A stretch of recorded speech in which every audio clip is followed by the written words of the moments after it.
Zorna sem prvič srečal 90-ih, ko sem delal predstavo v Belgiji in sem si želel njegovo muziko, ker sem jo slišal in me je popolnoma šarmirala. Ne samo glasba, ampak predvsem pristop glasbi, svoboda, ki jo je izžareval, ki jo nisem nikjer drugje začutil.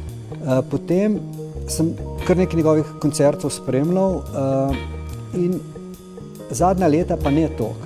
Tako da sem v bistvu, ko sem zaslišal, da bo igral v Sarajevu na jazz festivalu z Bagatelami, sem rekel, ni dileme, grem v Sarajevo.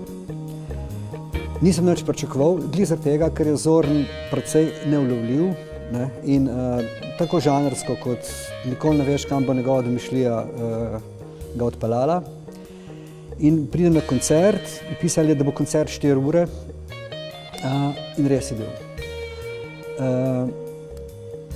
Vtis po koncertu je meni razočaral, nasprotno. V bistvu mi je odprl ogromno, kot vedno njegova glasba, mi je odprl ogromno ene volje po ustvarjanju, enih dimenzij, ki so se med samim koncertom odpirale in vedno sem jaz njegovo glasbo doživljal na način, kako jo pretvoriti v to, kar delam, v ples.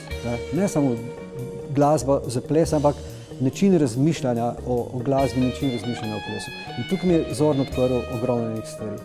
In ta koncert je bil tako fenomenalen, da sem jaz potem, ko sem Sarajevo zapustil, nosil ta koncert še nekaj časa v sebi, dokler mu nisem napisal, Zorn, to je to.